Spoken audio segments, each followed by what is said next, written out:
Muy buenas amigos, ahora que Lele está de vacaciones, por así decirlo, he pensado que quizás sería una buena ocasión para hablaros de cómo vivo y cómo entiendo mi identidad nacional en China. ¿Cómo me considero a mí mismo? ¿Navarro, vasco, español, europeo, occidental o medio chino ya? Porque quieras que no, cuando llevas ya unos cuantos años viviendo en un país tan lejano y tan diferente en muchos aspectos, cuesta seguir sintiéndote exactamente igual en lo relativo a esta cuestión. Para empezar, los que nos lleváis siguiendo un tiempo ya sabéis que yo vengo de Navarra, de la zona norte, y he pasado la mayor parte de mi vida entre las comarcas de Bortziri, Malerreka y Baztán. O sea, es una de las zonas más vascófonas de mi provincia y yo soy bilingüe, he crecido hablando euskera y español. Además, yo de pequeño pasaba bastante tiempo en el caserío de mis abuelos maternos, en Zumbilla, rodeado de toda una serie de elementos que algunos antropólogos consideran la quinta esencia de la cultura vasca. De hecho, ese caserío, Arretxekoborda, es mencionado en una de las etnografías que Julio Caro Baroja dedicó a la vida rural vasca, porque por lo visto allí se encontró con unos utensilios de madera muy primitivos que, si no recuerdo mal, estaban hechos de cortezas de árbol. Por cierto, esto que veis aquí podría ser considerado un caserío chino, pero ya os he dicho muchas veces que aquí le dan bastante más a la acuicultura. En este embalse crían peces, cangrejos, algas, de todo.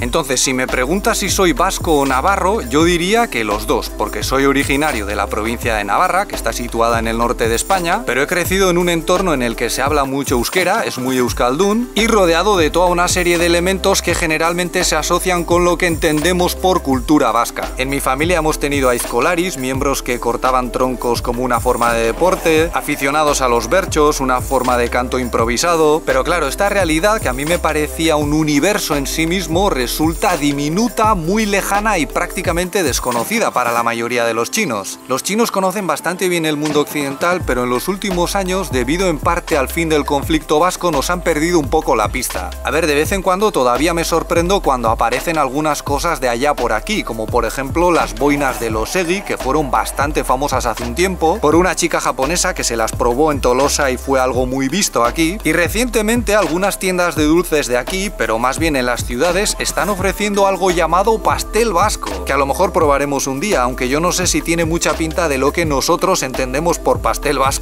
De todos modos, si yo tomase 4 o 5 chinos al azar de Changsha, de la capital de esta provincia, y les preguntase quiénes son los vascos, seguramente no tendrían ni idea de lo que hablo. Eso quiere decir que en China, si te identificas antes como vasco que como español o francés, al contrario de lo que ocurre en muchas zonas de Europa o América, tienes que explicarlo todo desde cero. Entonces, cada uno es libre de responder como le dé la gana, por supuesto, pero yo creo que aquí cuando te preguntan de qué país eres, porque muchas veces preguntan literalmente por eso, por el país, lo que quieren es ubicarte en términos generales, saber si eres europeo, americano, africano o de otra parte del mundo. Eso no quiere decir que necesiten que les des una lección de geografía o historia de España o de Euskal Herria. Aunque en algunos ambientes, como por ejemplo en las universidades, te puedes encontrar con gente muy interesada en estos temas y dispuesta a pasar un buen rato escuchando tus rollos identitarios. Sin embargo, yo que paso mucho tiempo en la China rural, cuando la gente de aquí me pregunta de qué país soy, que lo hace casi siempre, si les digo que soy vasco, todo va a ser mucho más confuso y agotador. Por eso, aunque reconozco que en el pasado esto me habría molestado mucho, en China he pasado a presentarme como español. Y solo hablo de mi identidad como vasco a las personas que quieren saber más sobre mí, como por ejemplo mis familiares, mis amigos, mis conocidos, a veces también mis estudiantes. Además, fijaos qué paradoja, desde mi punto de vista en China muchas veces si te presentas directamente como venido de España,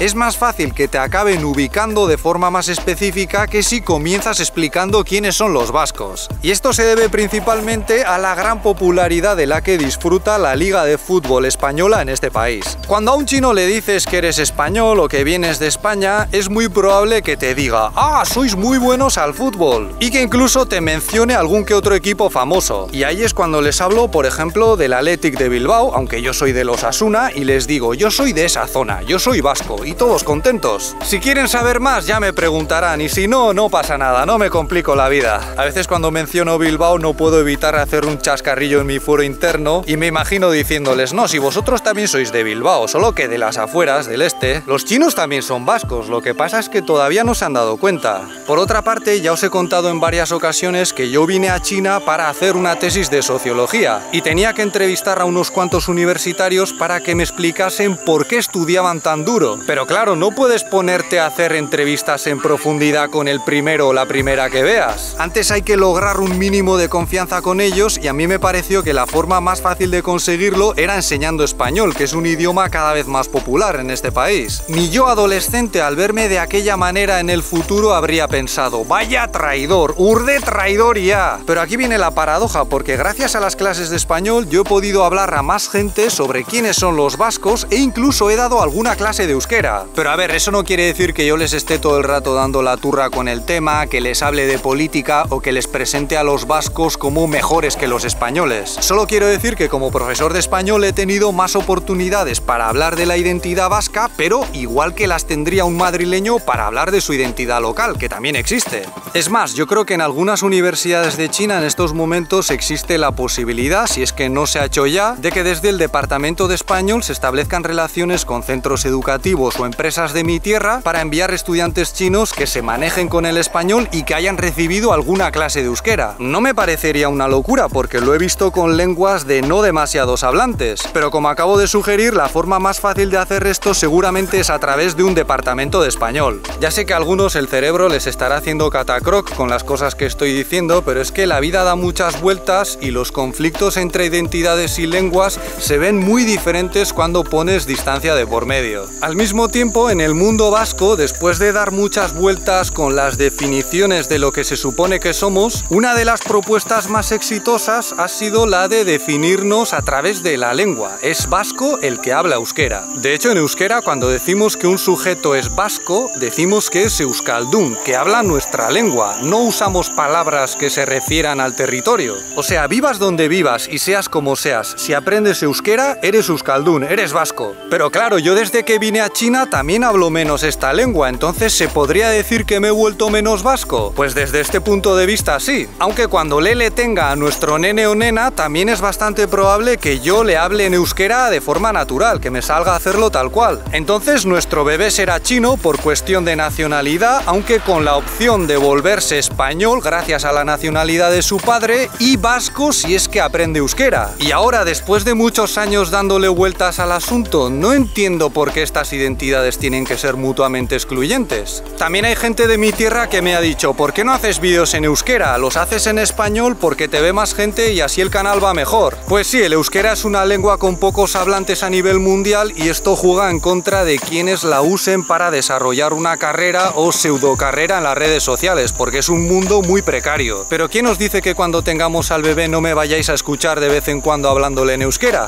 Es lo que he dicho antes, la vida da muchas vueltas y cuando nos empeñamos en verla en blanco o negro nos podemos perder millones de colores. Al vivir en China y verme como un vasco en la distancia, me he dado cuenta o me he hecho más consciente de las cosas que compartimos con los españoles, con los europeos, con los países de herencia cristiana o los países occidentales, aunque esta categoría ya es un poco más borrosa. A veces se dice eso de que el nacionalismo se cura viajando, pero yo creo que sobre todo cuando vives tan lejos, lo que ocurre es que tu identidad se relativiza. Empiezas a ver capas de influencia geográfica e histórica de las que no eres tan consciente cuando vives dentro de ellas. Es como eso de que los árboles no te dejan ver el bosque, y si venís a China os daréis cuenta de que para los chinos, un español, un alemán y un estadounidense comparten muchas cosas que ellos identifican como ajenas. Entonces, si lo ves desde la perspectiva de los chinos, que es la perspectiva dominante en este país, es más fácil que te identifiques como heredero de los griegos, de los romanos, de la conquista de América o de la Revolución Francesa,